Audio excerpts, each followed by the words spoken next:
Quédate atrás, me siseó mi mujer. No me pongas en evidencia. Apenas 30 segundos después, la multimillonaria pasó de largo frente a ella y se dirigió directamente hacia mí. Yo estaba de pie, resguardado tras una columna de mármol, cuando Leonor Prado me tomó de las manos. No me estrechó la mano, me las tomó entre las suyas. Sus dedos se sentían cálidos y firmes. No se fijó en mi smoking de alquiler, miró mi muñeca, esa cicatriz pálida que recorre la piel como un signo de interrogación, recuerdo de un trabajo que salió mal hace 20 años. Sus ojos se empañaron. A nuestro alrededor, el salón seguía vibrando con el murmullo del jazz, las risas y el tintineo de las copas. Pero, por un instante, todo quedó en silencio. Llevo 28 años buscándote, susurró. Alguien dejó caer una copa. No necesité girarme para saber quién había sido. Ese fue el momento. La grieta en el suelo, el punto de no retorno. Todo lo anterior, cada pequeña humillación, cada palabra tragada, regresó de golpe. Y todo lo que vendría después cambiaría mi vida para siempre. La gala era la noche de Mariana. Lo repitió al menos 3 veces durante el trayecto desde Alcalá de Henares, alisándose el vestido y retocándose el carmín en el espejo, como si fuéramos a una sesión de fotos en lugar de a un evento benéfico. Decía que la nueva dueña del holding estaba en la ciudad y que los donantes estarían observando. Las apariencias importaban. Tú limítate a quedarte atrás, me ordenó mientras entrábamos en la fila del aparcacoches junto al río Manzanares. Deja que yo me encargue de las presentaciones. Asentí. Siempre lo hacía. El interior del salón olía a cera cara, a perfumes de diseñador y a esa fragancia floral que inyectan por los conductos de ventilación. Un trío tocaba ya suave cerca de los ventanales. Las luces de Madrid parpadeaban a través del cristal como si fueran parte de la decoración. Mariana avanzaba delante de mí, con el taconazo resonando y los hombros hacia atrás. Parecía estar en su salsa. Yo no. El smoking era alquilado. El cuello me picaba. El problema eran mis manos. Ella se fijó en ellas en el aseo. Me agarró la muñeca como quien consulta un reloj. Por Dios, Tomás, dijo bajando la voz, se ven fatal. Son manos de trabajo, respondí. Ella puso los ojos en blanco y sacó un pequeño tubo de su bolso. Toma, cúbrete lo peor con esto. Me quedé mirando la mancha de maquillaje color beige en mi palma. Los callos, la cicatriz, el punto donde un cable de alta tensión me mordió en el 2003 cuando un diferencial estaba mal etiquetado y el dueño de la casa juraba que no había corriente. Esto es fruto del trabajo, dije. Y esto es fruto del éxito, replicó ella, señalando con la cabeza hacia el salón. Por favor, no lo hagas más difícil de lo que ya es. Me lavé aquella pasta en el lavabo, viendo cómo se iba por el desagüe como si no importara, como si yo no importara. Volvimos a entrar y ella hizo lo de siempre.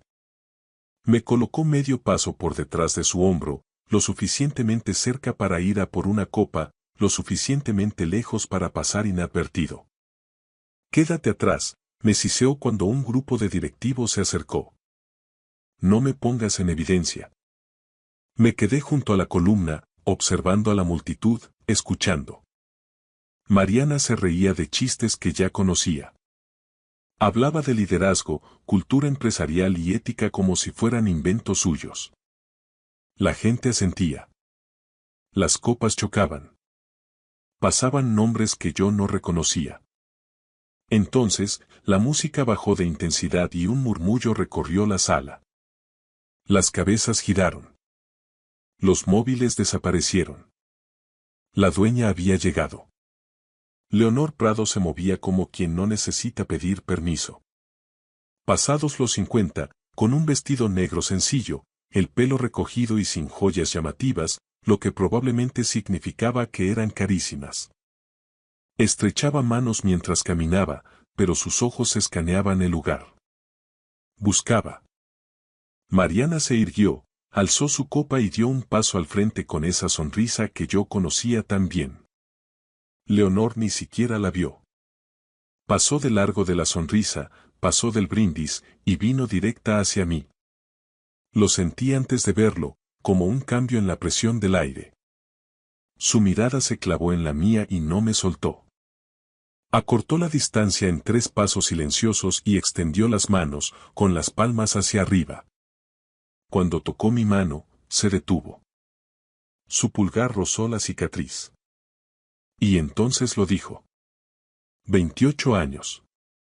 A su espalda, la sala reaccionó. Un jadeo colectivo. El tintineo del cristal contra el suelo de piedra. La copa de Mariana se hizo añicos cerca de mis pies. Miré a Leonor e intenté hablar, pero se me cerró la garganta. Solo pude articular. Creo que se equivoca de persona. Ella negó con la cabeza una sola vez. No, dijo. No me equivoco. Mariana se abrió paso, con el rostro completamente desencajado. Doña Leonor, señora Prado, este es mi marido, Tomás. Es electricista. Del sindicato, dijo Leonor suavemente, sin dejar de mirarme. De Alcalá. Mariana se quedó helada. Me sentí pequeño y grande al mismo tiempo, me sentí visto como no lo había sido en años, en décadas. La música se reanudó de forma torpe. Alguien soltó una carcajada demasiado fuerte. Un camarero se arrodilló para barrer los cristales. Leonor me apretó las manos una vez más. Hablaremos, dijo. Pronto.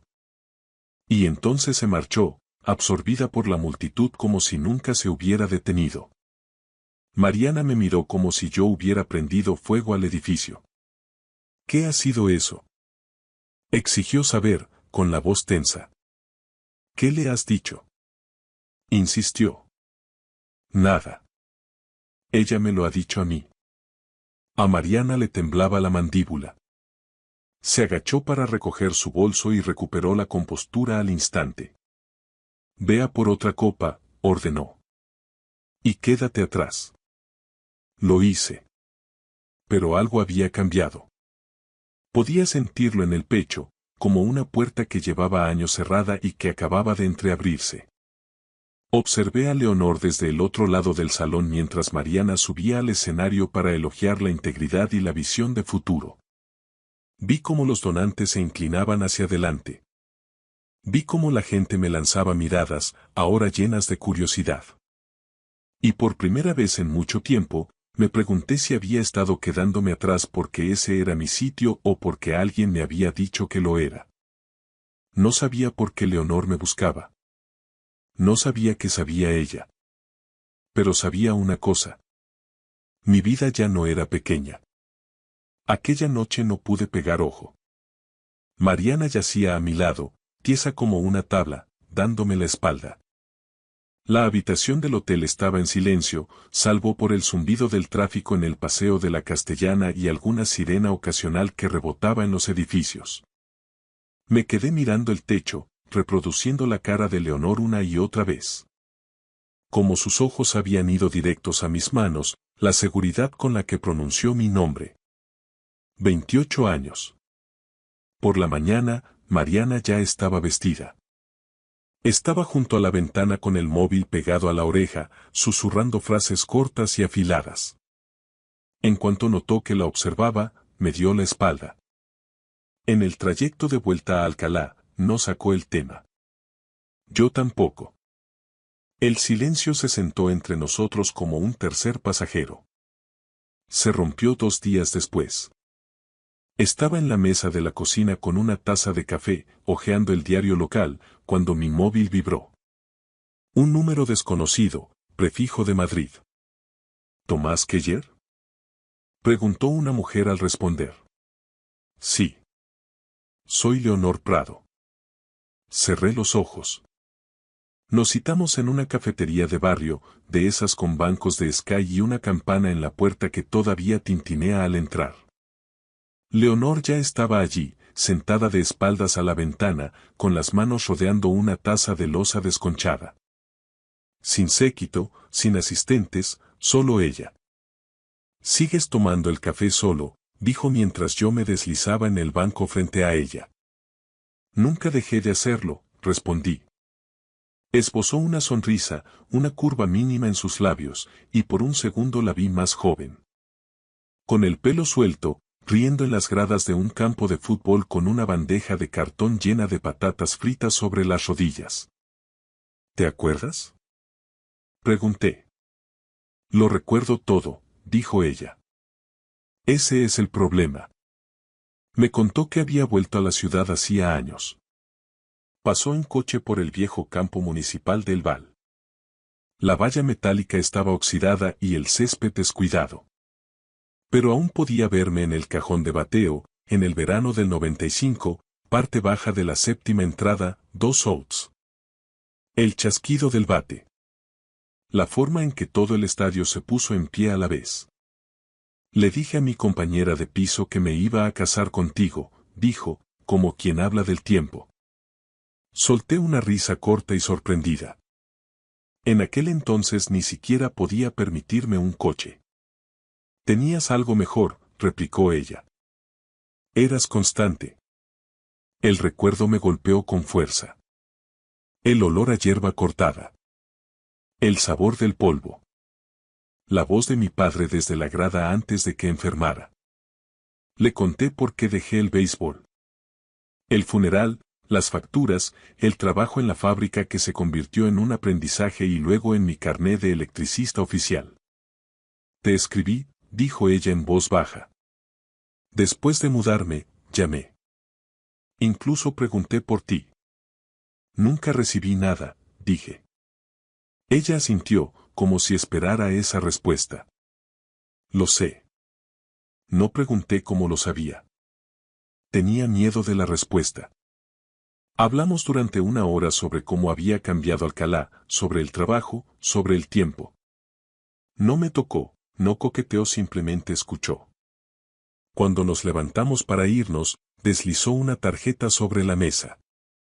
«Si alguna vez necesitas entender el papeleo», dijo, «llama a este número. No se trata de dinero. Se trata de claridad». Esa noche, Mariana vio la tarjeta. «¿Quién es Leonor Prado?», preguntó, con un tono demasiado casual. «Alguien de mi pasado», respondí. Ella sonrió sin una pizca de calidez. «Qué curioso que el pasado aparezca justo cuando el futuro está en juego». No respondí. Me fui a la cama pensando en cartas que nunca llegaron y en una vida que pudo haber sido. Y entonces pensé en mi plan de pensiones y mis ahorros, porque, por primera vez, me di cuenta de que no recordaba cuándo había sido la última vez que había visto un extracto bancario. No busqué problemas. Los problemas vinieron a buscarme en forma de un sobre ausente. Cada trimestre, como un reloj, solía llegar un sobre grueso al buzón cuando volvía del trabajo. Mi plan de jubilación, el resumen de la pensión. Cosas aburridas, pero reconfortantes, la prueba de que 35 años de madrugones y cables con tensión se estaban convirtiendo en algo sólido.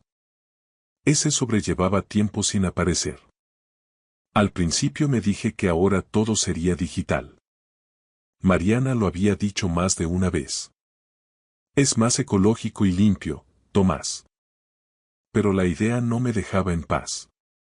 Se quedó en el fondo de mi mente mientras apretaba bornes y etiquetaba cuadros eléctricos, mientras tomaba café en el descanso, mientras conducía de vuelta a casa pasando por la antigua sede del sindicato. Esa noche, Mariana estaba al teléfono cuando entré. «Lo sé», decía, riendo suavemente. «Él no entiende de números. Yo me encargo». Me dio la espalda cuando me vio. Algo en mi pecho se quedó frío. Más tarde, cuando ella subió al piso de arriba, abrí el cajón del escritorio donde guardábamos las declaraciones de la renta y las garantías.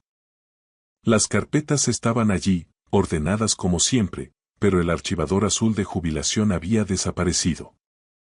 Busqué en el mueble del pasillo, en el armario de la entrada, en el estante del garaje donde guardamos los manuales viejos. Nada. Mary. Llamé. Bajó despacio, cautelosa. ¿Qué pasa? ¿Dónde está el archivador de la jubilación? Frunció el ceño como si le hubiera preguntado una tontería. ¿Para qué quieres eso? Solo quiero echarle un vistazo. Hizo un gesto con la mano, restándole importancia. Ahora está todo online. No tienes que preocuparte por eso. Me preocupa, dije. Siempre lo he consultado. Sus ojos se endurecieron por una fracción de segundo antes de recuperar la suavidad. Tomás, estás cansado. Estás distraído desde esa gala. Deja que yo me encargue. Esa palabra otra vez. Encargarme. No insistí. Me fui a la cama y me quedé mirando el techo, igual que en Madrid, escuchando el crujir de la casa a nuestro alrededor. A la mañana siguiente, aproveché el descanso de la comida para pasar por la caja de ahorros. La mujer del mostrador me conocía, habíamos ido al mismo instituto, aunque ella iba a un curso por debajo. Tecleó durante un minuto, frunció el ceño y levantó la vista. Se cambió tu dirección de correspondencia, dijo. ¿Cuándo? Hace unos 6 meses. ¿A dónde? Dudó un momento. A un apartado de correos aquí en el centro. Sentí un vuelco en el estómago. ¿Quién autorizó eso? Consultó la pantalla. Tu esposa. Tiene un poder notarial. Me quedé mirándola fijamente. Yo nunca firmé ningún poder. Ella se mordió el labio. Está en el expediente, Tomás. Conduje de vuelta al taller con las manos temblándome sobre el volante. Cada semáforo en rojo parecía eterno. Esa tarde, le pedí a Mariana que se sentara. He ido al banco, dije. Su sonrisa no llegó a sus ojos. ¿Por qué has hecho eso? Me han dicho que cambiaste la dirección de correo y que tienes un poder notarial. Suspiró como si yo fuera un niño que interrumpía su trabajo. Era más fácil así. Te olvidas de las cosas. No me olvido de mi propio nombre. No seas dramático. Le pedí ver los papeles. Trajo una carpeta del cajón de la cocina y la deslizó sobre la mesa. Era gruesa. Pestañas, firmas, fechas. Mi nombre estaba allí. Mira, dijo suavemente. Tú firmaste. Miré la firma. Era la mía, o lo suficientemente parecida. Recordé el día en que me entregó un montón de formularios después de cenar. Dijo que eran actualizaciones de seguros y beneficios sociales. Yo había firmado donde ella me indicó. Dijiste que esto era pura rutina, dije. Y lo es, respondió ella. Le estás dando demasiadas vueltas. Pasé las páginas. Cambios de beneficiarios, entrega digital, un formulario de consentimiento conyugal que no recordaba haber discutido. Me empezó a zumbar la cabeza. Tomás, dijo ella, bajando la voz, te estás confundiendo. Eso pasa a tu edad. Esa palabra, confundiendo, dolió más que cualquier otra cosa. Empujé la carpeta hacia ella. Necesito tiempo. Ella asintió, levantándose ya. Por supuesto. Solo confía en mí. Esa noche, llamé al número de la tarjeta de Leonor. El contable forense que Leonor me recomendó se reunió conmigo en una cafetería cerca del centro comercial. Tenía un bloc de notas entre nosotros y una jarra de café quemado sobre la mesa. Me habló con claridad, explicándome cómo se pueden desviar cuentas, cómo funciona la entrega de documentos sin papel y lo fácil que es mover activos sin levantar sospechas si un cónyuge controla todo el flujo de información. No estás loco, me dijo, y no estás solo. En el trayecto a casa, aparqué en el parking de un supermercado y me quedé allí sentado, con las manos en el volante. Pensé en cómo Mariana se reía por teléfono, en cómo le decía a la gente que yo no entendía de números y en lo pequeño que me había hecho sentir durante años. Podría haber estallado, gritado o lanzado la carpeta por los aires. En lugar de eso, hice algo que mi padre me enseñó tras ser expulsado de un partido por un arranque de ira en el 95. Mantuve la calma. Lo anoté todo. Fechas, palabras, cambios. Por primera vez, no me quedé atrás. Mariana se volvió más astuta en cuanto notó que yo empezaba a tener curiosidad. No hubo una confesión ni una pelea a gritos. Fue más sutil, como un ladrón que no hace saltar la alarma, sino que cambia el código y sonríe mientras tú intentas abrir la puerta. 2 días después de preguntar por el banco, encontré los cajones del escritorio reorganizados. No estaban desordenados, estaban vacíos de cualquier cosa útil. El archivador del pasillo tenía una cerradura nueva, de esas baratas que compras en una ferretería. ¿Qué es eso?, pregunté señalándolo. Privacidad, respondió ella sin levantar la vista de su portátil. También son mis cosas. Tus cosas están en el garaje, replicó, haciendo clic con el ratón como si no me hubiera oído. Fui al garaje y abrí la caja de plástico donde guardábamos los manuales. Había bombillas, cinta americana y adornos de Navidad, pero ni rastro del archivador azul de mi jubilación. Esa noche, ella estaba en el sofá hojeando una revista. Tomás, dijo sin mirarme, hoy he hablado con el Departamento Jurídico de Recursos Humanos. Mi estómago se apretó. ¿Sobre qué? Sobre ti. Te has estado comportando de forma extraña desde la gala. Me quedé helado ante su audacia. Tenía la capacidad de retorcer la realidad hasta que el problema fuera yo. Le pregunté otra vez por los extractos de jubilación. Ya te respondí, dijo ella. Digital, más limpio, menos desorden. Yo no soy desorden, respondí. Dejó la revista con cuidado. ¿Quieres mantener tu seguro médico, Tomás? Me quedé parpadeando. ¿De qué estás hablando? Me dedicó esa sonrisa de recursos humanos. Suave por fuera, pero de hierro por dentro. Últimamente trabajas menos horas. Has tenido esos dolores de cabeza.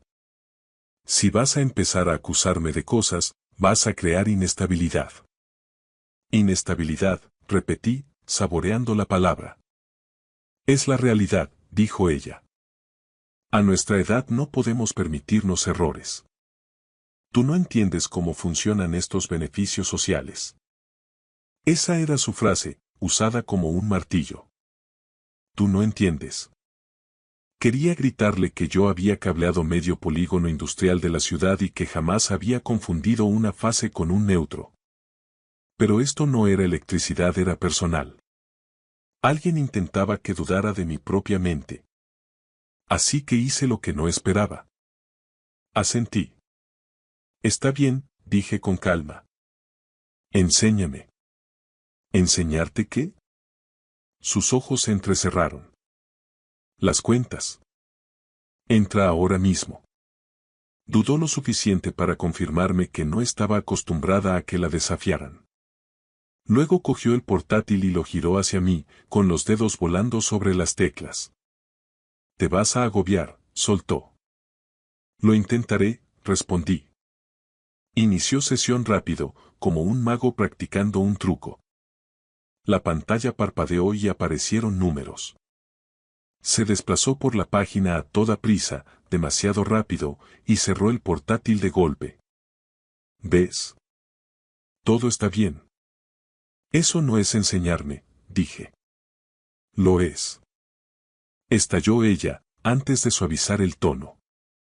Tomás, no estás pensando con claridad. Me quedé mirándola.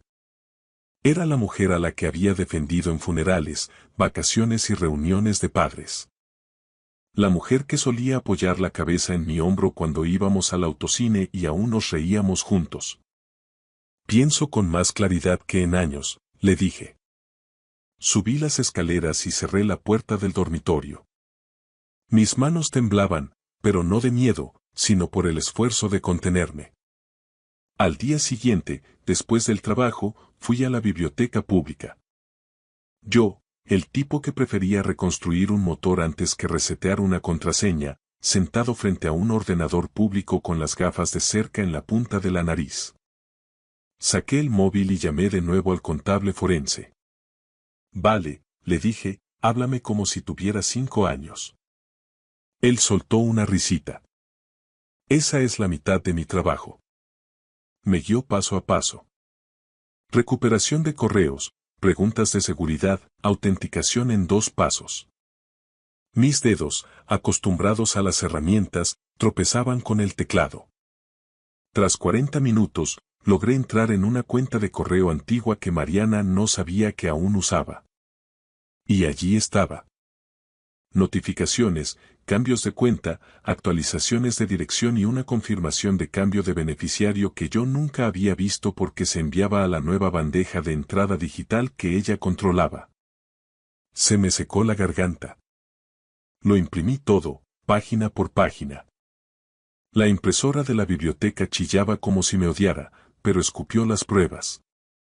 Al salir, me reuní con el abogado que Leonor me había recomendado en una cafetería de la calle Mayor.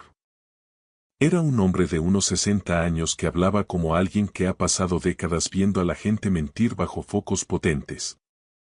No hace falta que grites, me dijo, dando golpecitos al montón de papeles, solo tienes que ser preciso. No intento arruinarla, dije. Él levantó la vista. Entonces ya vas por delante de ella. Ese fin de semana, Mariana organizó un brunch benéfico en nuestra casa. No me lo consultó, simplemente me informó. Tú quédate en el piso de arriba, dijo, colocando flores en un jarrón como si estuviera posando para un reportaje de la revista Hola. Vamos a tratar temas de iniciativas de liderazgo. Casi suelto una carcajada. Liderazgo en mi propia casa. Tenía planeado evitar el evento para seguir reuniendo pruebas en silencio, pero entonces oí a una de las invitadas decir en el recibidor. Mariana, tu casa está tan cuidada, parece un museo. Como un museo. Como si yo fuera una pieza polvorienta en una sala trasera. Algo en mi interior se rompió, pero no fue rabia, fue determinación. Bajé las escaleras, esta vez no con un smoking, sino con mis botas de trabajo, mis vaqueros gastados y una camisa limpia que yo mismo había planchado. Los ojos de Mariana se abrieron de par en par, como si me hubiera visto entrar desnudo. Tomás, siseó sin apenas mover los dientes, ¿qué estás haciendo? Vivir aquí, respondí. Varias personas se giraron.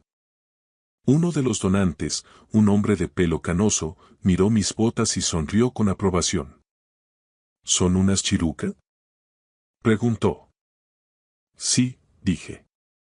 Buenas botas, asintió. Mi padre no usaba otras. La sonrisa de Mariana se congeló.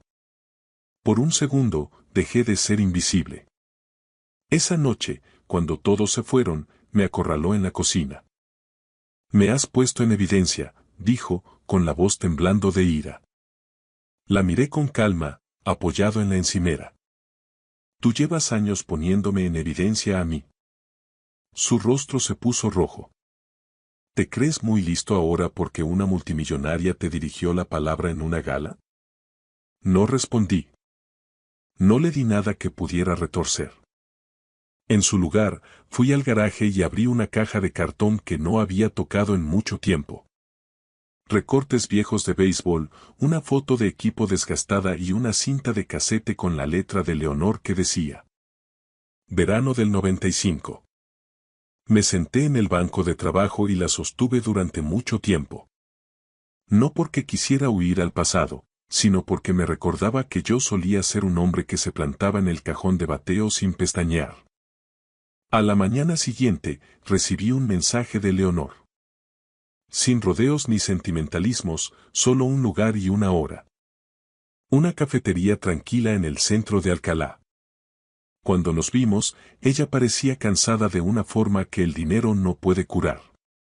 Yo no crecí rodeada de esto, dijo, mirando a su alrededor como si aún no se creyera que era dueña de medio mundo empresarial. Mi primer piso tenía goteras.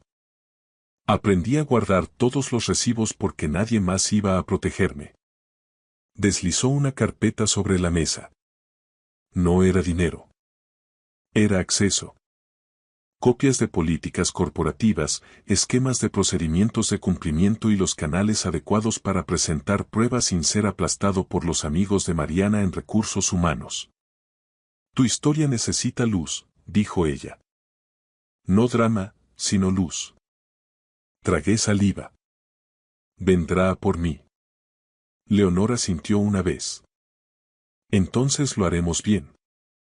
Salí de allí con la carpeta bajo el brazo, sintiendo su peso como si fuera mi cinturón de herramientas.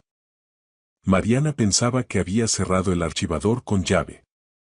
No se daba cuenta de que yo había aprendido a leer el cableado que hay detrás de la pared. Y cuando llegó la invitación una semana después, la cena de los premios a la ética y el liderazgo, con el nombre de Mariana en letras doradas, la sostuve en mis manos y sentí algo parecido a la lástima. Ella estaba construyendo toda su vida sobre una imagen, y yo finalmente tenía el papeleo que podía derrumbarlo todo de forma silenciosa y legal, pieza a pieza. El salón de actos estaba más concurrido esta vez, y no era la música lo que llenaba el ambiente, sino el murmullo de las voces. Eran voces seguras, solapadas, de personas que se sentían intocables. La cena de los premios a la ética y el liderazgo se celebraba en un hotel junto al río. Un edificio de cristal y acero cepillado, el tipo de lugar que te hace sentir importante solo por cruzar el umbral. Mariana lo había planeado todo al milímetro. Llegó temprano, con su tableta en la mano y sus tacones marcando el ritmo como un metrónomo. Abrazaba a los donantes, reía con complicidad y repartía besos en las mejillas. Su nombre aparecía en grandes carteles junto a palabras como integridad, transparencia y valores corporativos. Yo entré 10 minutos tarde, no por nervios, sino porque en la vida el tiempo lo es todo. Llevaba una chaqueta oscura y mis botas limpias. Nada ostentoso, nada desafiante, simplemente yo. Saludé al aparcacoches, di las gracias a la recepcionista y me senté en una de las últimas filas, donde a Mariana siempre le gustaba que estuviera. Desde el escenario, ella se veía radiante, segura de sí misma e inalcanzable. Cuando empezó su discurso, la sala enmudeció. En un momento en que la confianza en las instituciones es frágil, dijo ante el micrófono, es nuestra responsabilidad como líderes defender los estándares éticos, incluso cuando resulta incómodo. Sentí una calma extraña, porque sabía lo que ya estaba en marcha. 3 días antes, los informes habían sido enviados por los canales oficiales, con sus sellos de tiempo y sus acuses de recibo. Habían llegado al comité de auditoría, a los asesores externos y al enlace de la junta directiva que Leonor me había presentado discretamente. Sin filtraciones, sin escándalos innecesarios, solo hechos. Reembolsos de gastos que no cuadraban, conflictos de intereses no declarados, correos de recursos humanos presionando a cónyuges para firmar documentos rutinarios y cambios de beneficiarios realizados sin consentimiento informado. 1000 pequeños cortes de papel. Por el rabillo del ojo, vi a un hombre de traje gris susurrar algo a una mujer en la mesa presidencial. Otro móvil salió de un bolsillo, y luego otro. Mariana seguía hablando, aunque su voz vaciló un instante cuando dijo: porque la dignidad en el trabajo no es solo un eslogan. Cerca del frente, una mano se alzó. Mariana, dijo un miembro de la junta poniéndose en pie, ¿podemos hacer una pausa? El ambiente en la sala cambió. Las sillas chirriaron. Alguien se aclaró la garganta. Mariana forzó una sonrisa tensa. Por supuesto, respondió ella. Pero él no volvió a sentarse. Hay algunas cuestiones que deben abordarse antes de continuar, dijo con cautela. Los ojos de Mariana recorrieron la sala, buscando apoyo, buscando el control. En su lugar, me encontraron a mí. No sonreí. No asentí. Simplemente me puse de pie. El sonido de mi ropa contra la silla y el roce de mis botas sobre la alfombra parecieron amplificarse, las cabezas se giraron. ¿Quién es ese?, susurró alguien. El rostro de Mariana se volvió pálido. Esto es totalmente inapropiado, dijo, con la voz volviéndose repentinamente afilada, es mi marido. Está confundido. Ahí estaba otra vez. Esa palabra. Caminé hacia adelante lentamente, deteniéndome a pocos metros del escenario. Sentía los latidos del corazón en mis oídos, pero mis manos estaban firmes. Más firmes de lo que habían estado en años. No estoy confundido, dije. No necesité levantar la voz. Estoy informado. Un murmullo recorrió a los asistentes. El miembro de la junta asintió. El señor Keller ha aportado documentación, dijo, documentación sustancial. Mariana soltó una risa quebradiza. Esto es un asunto personal. Una disputa matrimonial. No, replicó el hombre de la junta, es un problema de cumplimiento normativo. El proyector detrás de ella cobró vida. Aparecieron encabezados de correos electrónicos, fechas, extractos de políticas de la empresa. Mariana se giró, con los ojos yendo de un lado a otro y los labios entreabiertos sin emitir sonido. Se apoyó en el atril como si fuera lo único que la mantenía en pie. No lo entienden, dijo con la voz quebrada, esto se está sacando de contexto. Di un paso más hacia adelante. He estado atrás el tiempo suficiente para verlo todo, Mariana, le dije. El silencio cayó sobre la sala de forma pesada. Ella me miró entonces, no con rabia ni con miedo, sino con algo parecido a la incredulidad, como si hubiera construido su mundo entero sobre la premisa de que yo nunca me levantaría. Le temblaba la mano. El vaso de agua sobre el atril se volcó, rodó y se hizo añicos en el escenario. Nadie se movió para ayudarla. El miembro de la junta agradeció a los asistentes su paciencia y anunció la suspensión temporal del acto a la espera de una revisión. Los donantes evitaban el contacto visual.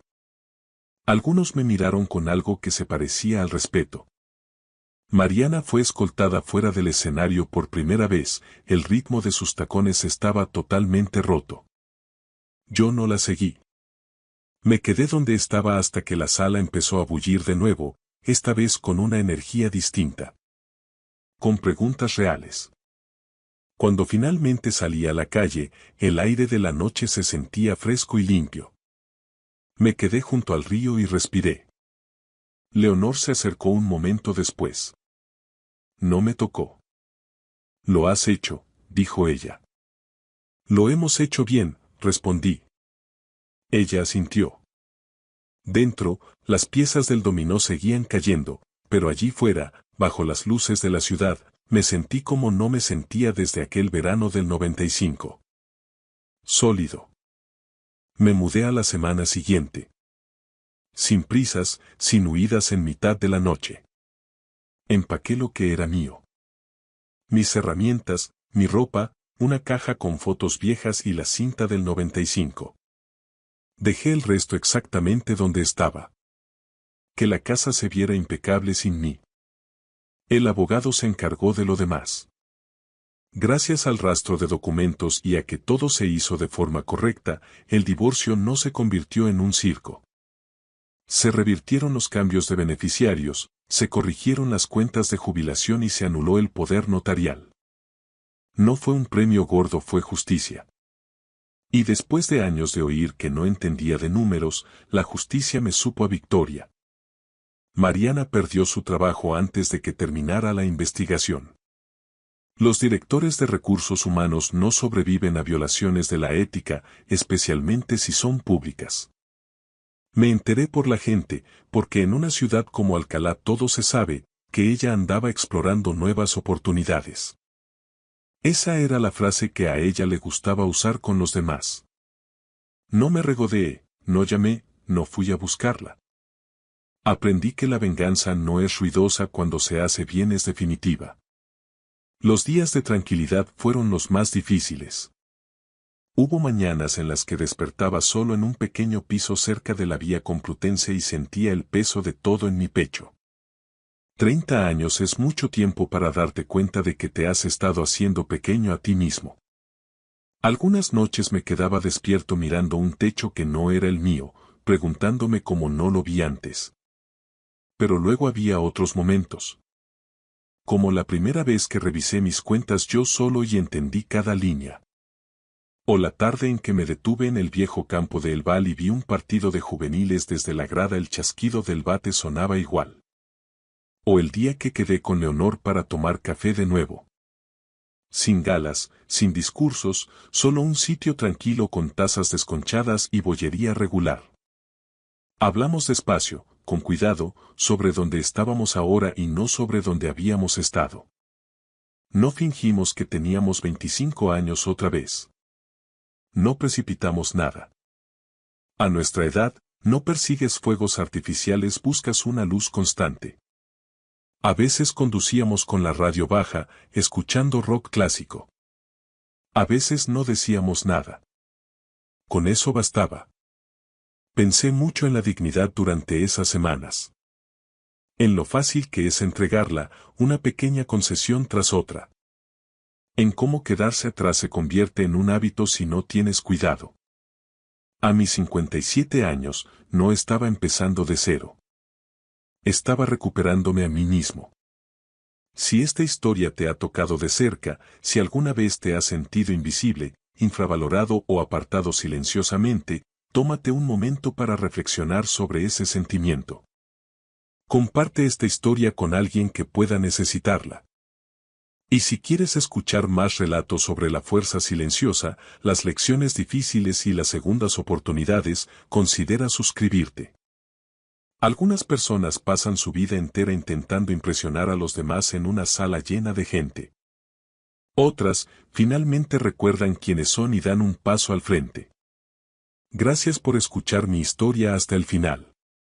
Si resonó contigo, dale like, escribe en los comentarios qué fue lo que más te tocó y no olvides decir de dónde eres.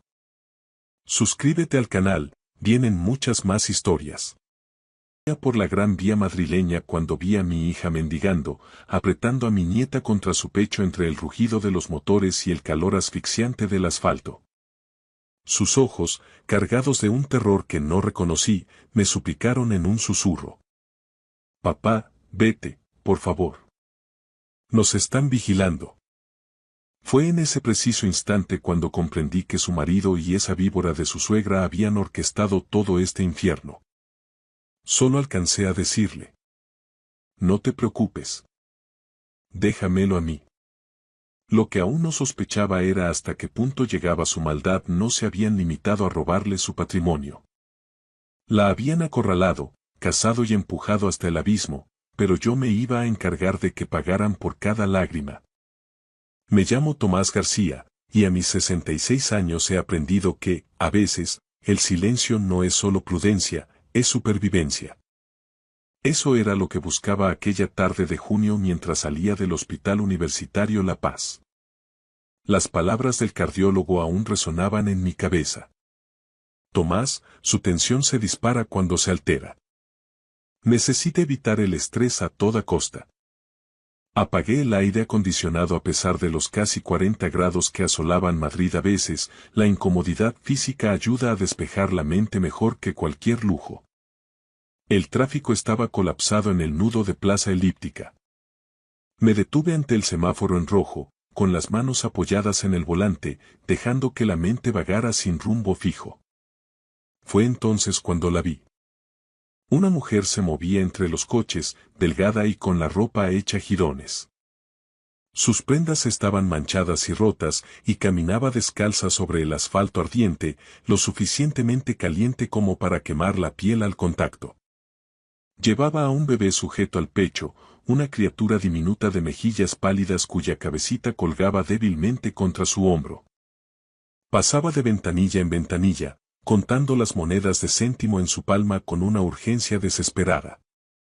No era el conteo casual de quien busca completar para un capricho, sino el frenesí de alguien cuyo próximo plato de comida depende de cada moneda de cobre. Debería haber apartado la mirada. Madrid está lleno de gente pidiendo ayuda en las intersecciones, pero algo me obligó a mirar más de cerca. Ella se agachó para recoger una moneda que se le había caído y entonces vi su rostro con total claridad. El corazón se me detuvo. Era Lucía, mi hija. Mi Lucía. El nombre estalló en mi garganta y abrí la puerta del coche de un golpe. Ella levantó la vista y sus ojos se abrieron de par en par, no con alivio, sino con puro pánico. Papá, no. No puedes estar aquí. Tienes que irte. Por favor. Retrocedió como si yo fuera la mayor de las amenazas. Sube al coche ahora mismo, le ordené, luchando por mantener la voz firme. Papá, nos están vigilando, insistió ella. Me da igual quien esté mirando, respondí mientras abría la puerta del copiloto. Sube. Se quedó congelada, abrazando al bebé con más fuerza. La pequeña soltó un quejido, un sonido débil que me desgarró por dentro. Lucía, suavicé el tono, por favor, deja que te ayude. Su rostro se desmoronó. Las lágrimas trazaron surcos limpios a través de la suciedad de sus mejillas. Miró a su alrededor frenéticamente y, finalmente, se tambaleó hacia el vehículo. Entró y se encogió en el asiento, intentando desaparecer, mientras la niña permanecía inmóvil contra ella, agotada por el bochorno del verano madrileño. El semáforo se puso en verde y los coches empezaron a pitar detrás de mí. Los ignoré y arranqué. Durante varias manzanas, ninguno de los dos pronunció palabra. Los hombros de Lucía se sacudían con sollozos silenciosos mientras mecía suavemente a la pequeña Sofía, susurrando palabras que no alcancé a oír. Tenía 1000 preguntas, pero una quemaba más que las demás. Una duda que convertía mi confusión en algo frío y afilado como el hielo. Miré a esa mujer que parecía el fantasma de mi hija, la chica a la que lo había dado todo. Lucía, dije en voz baja, rompiendo el silencio, ¿dónde están el piso de la calle Serrano y el coche que te compré? Ella cerró los ojos, su cuerpo entero temblaba, y entonces comenzó a responder en susurros entrecortados que me helaron la sangre. Conduje sin pensar, simplemente poniendo distancia entre nosotros y aquel semáforo de la muerte. Dime qué ha pasado, insistí. Todo. Su voz apenas era audible. El piso ya no existe, papá. Ni el coche. Ni los 400.000 euros de los ahorros. Todo lo que me diste se ha ido. Apreté la mandíbula al escuchar los nombres. Hugo, su marido y Patricia, su suegra. 3 días después de que naciera Sofía, Hugo llegó a casa con un regalo. Una pulsera de plata grabada que decía la mamá de Sofía. Lucía rompió a llorar de nuevo. Pensé que era el marido más atento del mundo. Luego, él sacó unos papeles diciendo que estaba gestionando un seguro de vida y un fondo para proteger el futuro de la niña. Solo necesitaba mi firma. Yo estaba agotada, papá. Sofía no había dejado de llorar en toda la noche y llevaba días sin dormir. Firmé sin leer. ¿Qué firmaste exactamente?, pregunté con un nudo en la garganta. Un poder notarial total, las palabras sonaron como ceniza en su boca. Le di el control de absolutamente todo. Las cuentas, el piso, cada céntimo. Y después de eso, me pusieron a trabajar. Sus manos no dejaban de temblar. Cada mañana, durante las últimas 2 semanas, su hermano o Patricia me llevaban a distintos puntos de la ciudad. Me dejaban allí con Sofía y me decían que, si no conseguía al menos 20 euros, no comería esa noche. Me obligaron a mendigar, papá. Me contó que la vigilaban de cerca. Patricia aparcaba cerca para asegurarse de que no se moviera de su puesto. Por la noche, la encerraban en una habitación trasera y le quitaban el móvil. Dijeron que si intentaba contactar contigo, me quitarían a Sofía y no la volvería a ver jamás. Tuve que detener el coche a un lado de la carretera, las manos me temblaban demasiado para seguir conduciendo. ¿Por qué no escapaste a buscar ayuda?, pregunté con el corazón encogido. Porque me dijeron que te daría un infarto si aparecía así, dijo entre nuevas lágrimas. Me recordaron que tienes 66 años y la tensión alta. Que el disgusto te mataría. Pero esa no es la única razón, papá. Tenía demasiada vergüenza. Me lo advertiste sobre Hugo, ¿te acuerdas? Recordé perfectamente aquel día hace 2 años, cuando me lo presentó. No me fío de él, Lucía, le dije entonces. Y ella me llamó paranoico. Incluso el día de la boda, mientras la acompañaba al altar, le susurré que no era tarde para echarse atrás. Ella sonrió como si yo me preocupara por nada. Tenías razón sobre él, sollozó, viste a través de él desde el principio y yo te herí por defenderlo. Me giré para mirarla de frente. Te enamoraste, Lucía. Eso no es un delito. He perdido todo lo que me diste, se lamentó ella. No me importa el piso, ni el coche, ni el dinero, dije agarrando su mano con fuerza. Estás viva. Sofía está viva. Eso es lo único que cuenta. Y te juro que voy a arreglar esto. Arranqué de nuevo con un destino claro. Un pequeño hostal de carretera cerca de la Sierra de Guadarrama, propiedad de un viejo amigo llamado Enrique. No era nada lujoso, pero Enrique sabía mantener la boca cerrada. Al vernos llegar, le bastó una mirada a Lucía y a la niña para entregarme las llaves sin hacer una sola pregunta. Nos trajo agua y toallas limpias antes de desaparecer. Lucía se dejó caer en la cama, todavía abrazada a Sofía, que finalmente se relajó con el aire fresco. Me quedé junto a la ventana, vigilando el aparcamiento. Mi mente ya estaba trazando planes, movimientos, pasos a seguir. Esa noche, por fin, estaban a salvo, pero sabía que Hugo no dejaría de buscarlas. Aquella primera noche en el hostal de Enrique, no pegué ojo. Me senté en una silla junto a la puerta, vigilando el parking a través de una rendija en las cortinas, mientras Lucía y Sofía por fin descansaban en la cama a mi espalda. Cada par de faros que pasaba por la carretera hacía que mi pulso se acelerara. El amanecer llegó con el calor de la sierra empezando a apretar.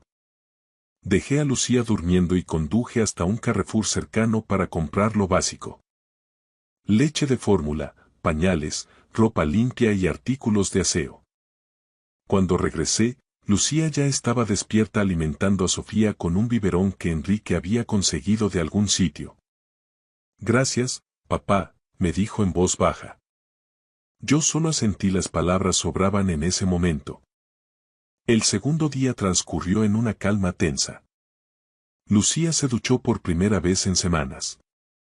Yo cuidaba de Sofía mientras ella dormía. Después la pequeña por fin parecía tranquila, el rojo de sus mejillas por el sol había desaparecido y su respiración era suave.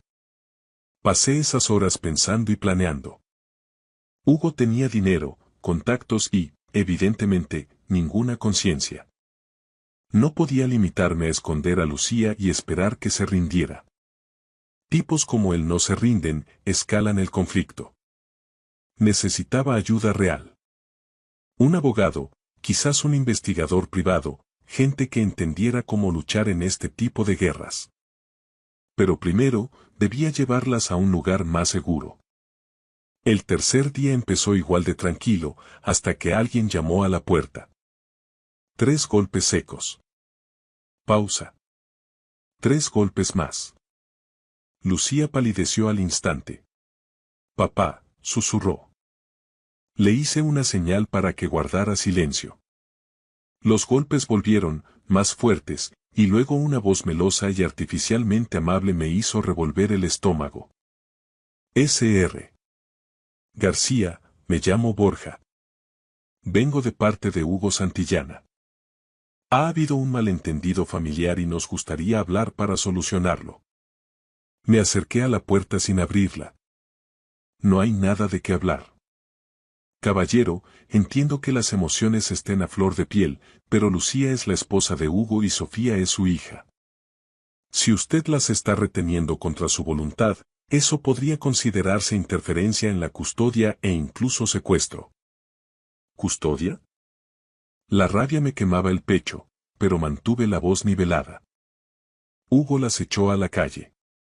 Esa no es la versión de Hugo, señor. El tono amigable de Borja se desvaneció. Él dice que Lucía se fue voluntariamente, abandonando el hogar familiar. Está muy preocupado por el bienestar de la niña, especialmente después de saber que Lucía ha sido vista pidiendo limosna por las calles de Madrid. Apreté el pomo de la puerta hasta que me dolieron los nudillos. Esto es lo que va a pasar, dije con frialdad. Te vas a marchar ahora mismo. Le vas a decir a Hugo que Lucía y Sofía están a salvo. Y le vas a decir que, si vuelve a acercarse a ellas, se arrepentirá el resto de su vida. Borja soltó una carcajada desagradable.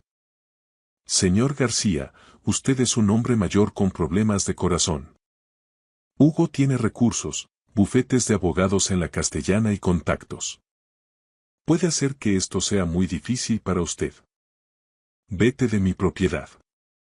Esto no es su propiedad, es un hostal. Volveremos a encontrarlas, y la próxima vez puede que no seamos tan educados. Oí sus pasos alejarse y el motor de un coche arrancar. Lucía estaba detrás de mí, temblando con Sofía en brazos. ¿Saben dónde estamos?, susurró. No por mucho tiempo, respondí. Llamé a Enrique y en 15 minutos nos ayudó a salir por una puerta trasera, asegurándome que diría a cualquiera que preguntara que nos habíamos marchado hacía días. Mientras subía a Lucía y a la pequeña al coche, mi mente ya trabajaba en el siguiente paso. Hugo nos había encontrado por suerte o por persistencia, y volvería a hacerlo si seguíamos huyendo. Tenía que dejar de correr y empezar a atacar, pero no podía hacerlo solo. Si volvían a localizarnos, la próxima vez traerían a la policía y usarían la ley en nuestra contra. Llegamos a un apartamento en Las Rosas que conseguí a través de un antiguo colega. Tenía control de acceso y cámaras de seguridad en cada entrada. Instalé a Lucía, le enseñé cómo echar el doble cerrojo y le hice prometer que no abriría a nadie que no fuera yo. ¿A dónde vas?, me preguntó asustada. A buscar refuerzos. El despacho de Samuel Portero estaba en un edificio profesional cerca de los juzgados de Plaza de Castilla. Conocía a Samuel desde hacía 15 años, habíamos coincidido en la directiva de una fundación. Era afilado, metódico y no perdía el tiempo en cortesías. Cuando entré en su oficina esa tarde, me miró a la cara y dijo: ¿A quién tengo que enterrar, Tomás? Le conté todo. Escuchó sin interrumpir, tomando notas con una caligrafía impecable. Cuando terminé, se reclinó en su silla. Necesitas más que un abogado, Tomás. Necesitas un investigador. Cogió el teléfono. Carlos Merino. Es el mejor perito judicial financiero que conozco. Si Hugo movió ese dinero, Carlos encontrará el rastro. 20 minutos después, Carlos entró en el despacho. Un hombre de unos 50 años, de pelo cano y ojos que no pasaban nada por alto. Samuel le dio la versión resumida. Carlos asintió lentamente. 400.000 euros no desaparecen sin dejar huella. Transferencias, registros de salida, cambios de titularidad. Todo está ahí si sabes dónde mirar. Necesitaré la información de las cuentas de Lucía y cualquier cosa que recuerde haber firmado. Firmó un poder notarial, dije. Pensó que eran papeles de un seguro. Eso es dolo. Si hubo engaño sobre lo que estaba firmando, es fraude contractual y penal, sentenció Samuel. Primero, pediremos una orden de alejamiento inmediata. Luego, construiremos el caso por estafa, coacción y posible apropiación indebida. ¿Y Sofía?, pregunté. Hugo ya está amenazando con el tema de la custodia. ¿Con qué argumentos? ¿Que Lucía estaba en la calle? La expresión de Samuel se endureció. Estableceremos que estaba en la calle porque Hugo la puso allí. Hay una diferencia abismal. Pero necesitamos testigos. Alguien que viera lo que estaba pasando. Recordé a una voluntaria de una ONG madrileña que ayudaba a personas sin hogar. Hay una mujer, Elena Rivas. Trabaja en asistencia social. Vio a Lucía varias veces e intentó ayudarla. La encontraré, dijo Carlos tomando nota. ¿De cuánto tiempo disponemos? Pregunté. De días, no de semanas, respondió Samuel. Hugo sabe que tienes a Lucía. O intentará presionarla para que vuelva o presentará una denuncia oficial para forzar la situación. Tenemos que estar listos antes que él. Asentí, sintiendo por primera vez algo que no había sentido desde que encontré a mi hija en aquel semáforo. Esperanza. Al levantarme para irme, mi móvil vibró. Un mensaje de un número desconocido. Tu hija está por todo Facebook. La gente se hace preguntas. Mejor actúa rápido antes de que esto se ponga más feo. Se lo enseñé a Samuel. Esa es su otra arma, dijo él. La opinión pública. Carlos, ¿cuánto puedes tardar? Iré rápido, respondió Carlos, pero ellos nos llevan ventaja con el relato de los hechos. Salí de allí con la cabeza a mil.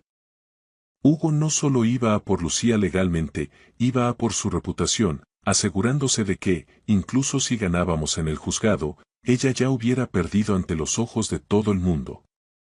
Esa misma noche, poco después de las 8, mientras estaba en la cocina del apartamento de las Rosas observando cómo Lucía intentaba que Sofía tomara un poco de leche, mi móvil vibró sobre la mesa. Era un enlace de Facebook enviado por un desconocido. Al abrirlo, mi estómago dio un vuelco. El video, grabado desde la ventanilla de un coche, mostraba a Lucía en el nudo de Plaza Elíptica, bajo un sol abrasador, con la pequeña Sofía llorando en sus brazos. Lucía se veía demacrada, con la mirada perdida por el agotamiento. El pie de foto escrito por Hugo decía: Esta es mi esposa, Lucía Santillana. Abandonó a nuestra familia, se llevó a nuestra hija y desapareció. No está bien mentalmente y rechaza cualquier ayuda. Si la ven, avísenme. Solo quiero que mi bebé vuelva a casa sana y salva. En apenas 2 horas, el video ya tenía más de 15.000 reproducciones. Los comentarios eran despiadados. ¿Qué clase de madre usa a un bebé para estafar? Parece drogada, que alguien llame a servicios sociales, la vi ayer, es una mendiga profesional. Y coronando la lista, un comentario de Patricia, su suegra. Hemos intentado ayudarla tanto. Está así desde que nació Sofía. Le dimos todo, pero nos rechazó. Ahora pone en peligro a la niña, rezo para que reciba ayuda. Cientos de personas apoyaban sus mentiras. Lucía se acercó y, antes de que pudiera evitarlo, tomó el teléfono. Vio el video y leyó las palabras de odio. Dicen que soy un monstruo.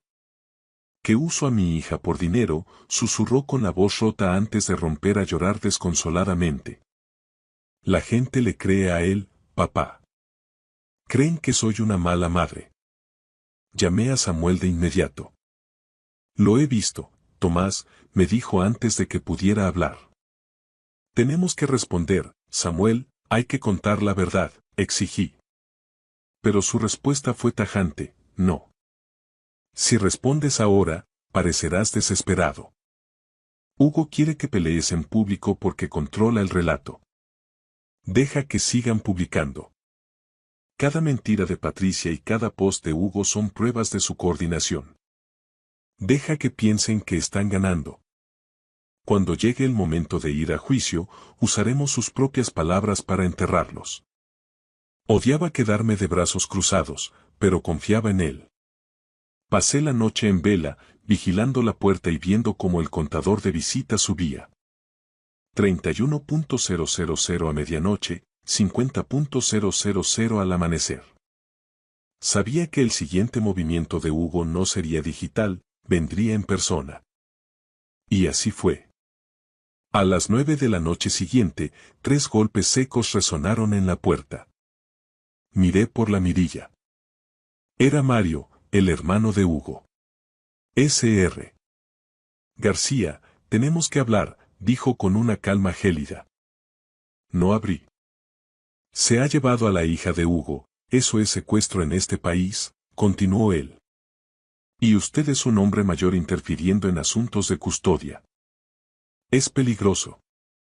Ha tenido problemas de corazón, ¿verdad? El estrés no es bueno a su edad. Los infartos ocurren, incluso a quienes se creen cuidadosos. Piense en su salud, porque si a usted le pasa algo, Lucía se quedará sola y Sofía volverá a donde pertenece. Cuando se marchó, mi pulso martilleaba en mis sienes. Media hora después, llamó Carlos Merino, el investigador. Siéntate, Tomás. He entrado en los registros financieros de Lucía. Lo que me contó me dejó helado. Hugo había contratado un seguro de vida a nombre de Lucía 3 días después del parto. La indemnización era de 500.000 euros y el único beneficiario era él. Pero había más. Los datos del GPS de Patricia confirmaban que estuvo en Plaza Elíptica todos los días, vigilando cómo Lucía mendigaba. Y Carlos encontró mensajes entre Hugo y Borja. Hugo le pagaba 500 euros a la semana para asegurarse de que Lucía no fuera a un refugio y se mantuviera visible en la calle. No solo querían el dinero, Tomás, dijo Carlos con voz sombría. Querían que Lucía colapsara bajo el sol. Esperaban un accidente, un golpe de calor, cualquier cosa. Si ella moría, Hugo cobraba el $500,000 del seguro además de todo lo que ya le robó. Esto no era solo un robo, era un intento de asesinato por negligencia. Miré a Lucía, que dormía plácidamente en el sofá, ignorando que el hombre que juró amarla había puesto precio a su vida. Samuel tiene que ver esto ahora mismo, dije con voz plana y fría. Se acabó el jugar a la defensiva. Es hora de preparar una trampa. Quedamos en el Starbucks de la Avenida de la Victoria a las 10:45 del día siguiente. Samuel estaba allí, sentado a 3 mesas de distancia con su portátil, fingiendo ser un trabajador más. No me saludó. Yo pedí un café solo y me senté al fondo, con el móvil grabando en el bolsillo de mi camisa. A las 11 en punto, Patricia entró por la puerta con unas gafas de sol de diseño y una americana de lino impecable. Hugo la seguía con las manos en los bolsillos y una expresión de suficiencia. Se sentaron frente a mí sin preguntar. Hice que mi voz sonara cansada, la voz de un hombre derrotado. Solo quiero entender qué ha pasado, dije en voz baja. Patricia se inclinó hacia adelante, con un tono que chorreaba una falsa compasión. Lucía lleva mucho tiempo mal, Tomás. No está bien de la cabeza. Necesita ayuda profesional. ¿Y qué hay del piso que le compré? Pregunté. ¿Esa vivienda de 700.000 euros en el centro? ¿Dónde está ahora? Patricia no pestañeó. Eso ahora es patrimonio familiar. Lucía firmó los papeles voluntariamente. Todo es legal. ¿Y el coche? ¿El Mercedes? Hugo intervino con voz suave. También es propiedad de la familia. El dinero de las cuentas de Lucía se reinvirtió en negocios familiares. Todo se hizo conforme a la ley. 400.000 euros, dije. Esfumados. Patricia me dio una palmadita en la mano. Lucía tomó sus decisiones. Firmó los documentos y ahora te está usando para intentar recuperar lo que ella misma entregó. Retiré mi mano lentamente. ¿Qué queréis de mí? Queremos que Sofía vuelva a donde pertenece, sentenció Patricia, endureciendo el gesto, con su padre. Y tú tienes que dejar de interferir. Hugo se reclinó en la silla. Eres un hombre mayor, Tomás. No necesitas este estrés. Trae a Sofía y nos olvidaremos de todo esto. Me levanté despacio, fingiendo que me dolían las rodillas. Tengo que pensarlo. Patricia sonrió. Por supuesto. Pero no tardes mucho. Salí del local. Samuel me siguió 30 segundos después. ¿Lo tienes?, jadeé en el parking. Él levantó su teléfono. Cada palabra. Patricia admitiendo que el piso es patrimonio familiar y Hugo reconociendo el uso de los 400.000 euros. Todo. En ese momento, mi móvil vibró. Era un mensaje de Carlos. Elena Rivas está lista para testificar. Tiene fotos de Patricia vigilando a Lucía en la calle. Y hay una cosa más sobre Mario, el hermano. Llámame. Miré a Samuel. Tenemos suficiente.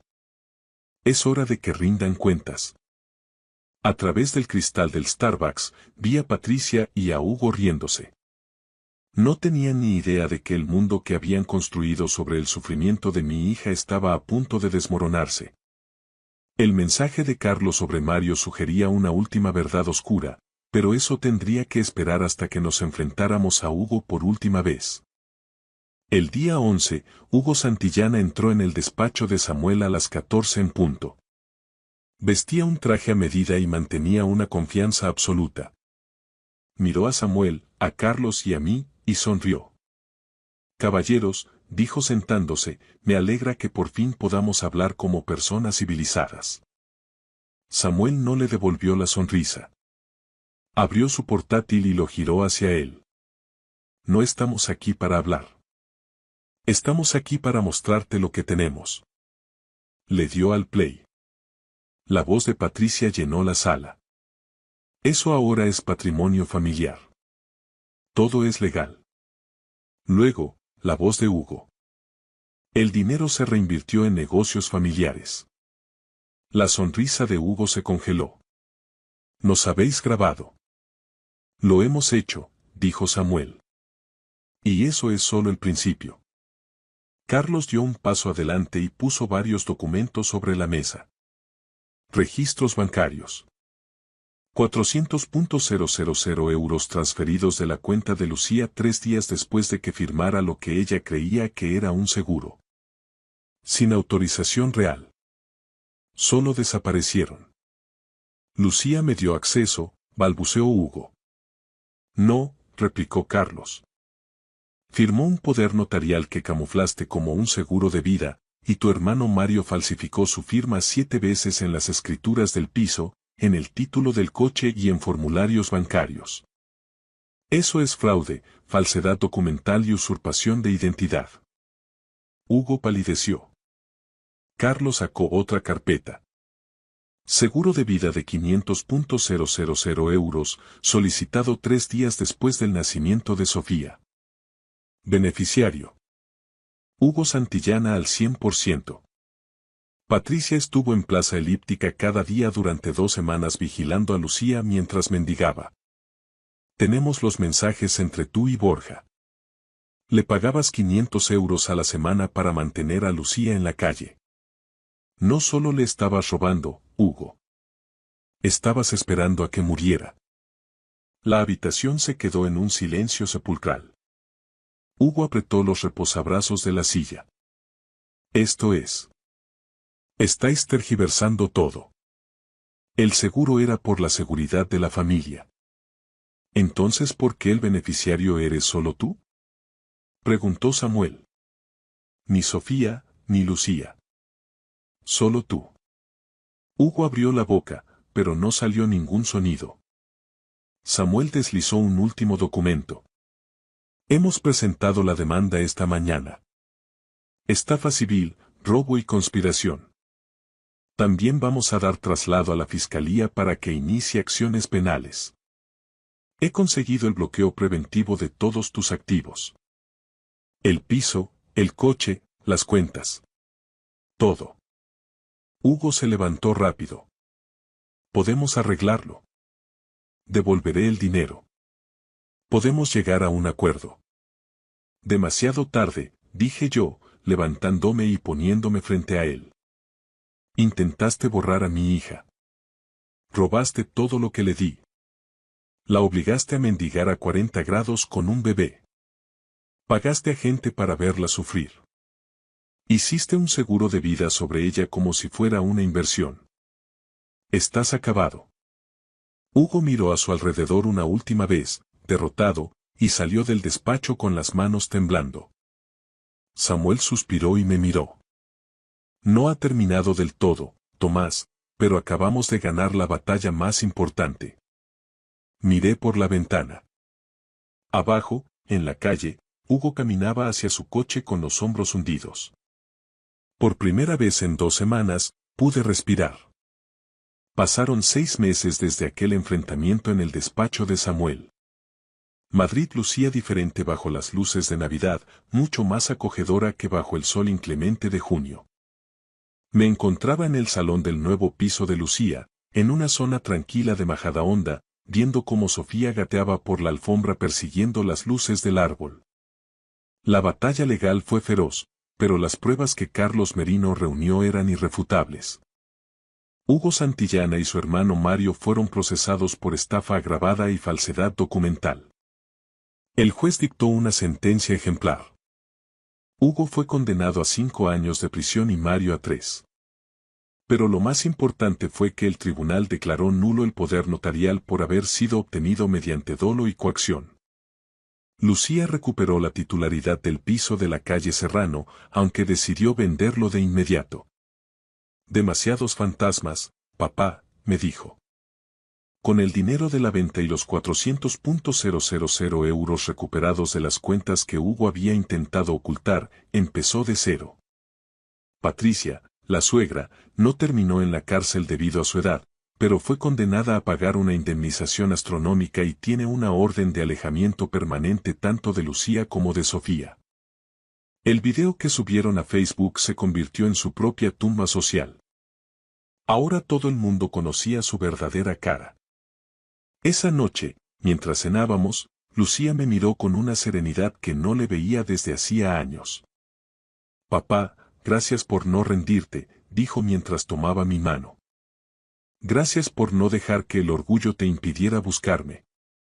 Lo volvería a hacer 1000 veces, hija, respondí. Me di cuenta de que mi salud había mejorado. Irónicamente, luchar por ellas hizo que mi corazón se fortaleciera más que cualquier reposo que el doctor de la paz pudiera recetarme. Había aprendido que la familia no es solo estar presente en las celebraciones, sino estar dispuesto a bajar al infierno para rescatar a los tuyos cuando no pueden salir por sí mismos. A veces, cuando paso por un semáforo en rojo, cierro los ojos un segundo y doy gracias a Dios por ese atasco en Plaza Elíptica. Por esa luz roja que me obligó a detenerme y mirar. Porque ese día, no solo salvé la vida de mi hija y de mi nieta, salvé mi propia alma de la peor de las soledades. La de haber podido ayudar y no haberlo hecho. Sofía soltó una carcajada mientras agarraba un adorno del árbol. La miré y supe que crecería sabiendo que valía la pena luchar por ella. Y yo, Tomás García, estaré aquí para recordárselo siempre que sea necesario. Gracias por escuchar mi historia hasta el final. Si resonó contigo, dale like, escribe en los comentarios qué fue lo que más te tocó y no olvides decir de dónde eres. Suscríbete al canal, vienen muchas más historias.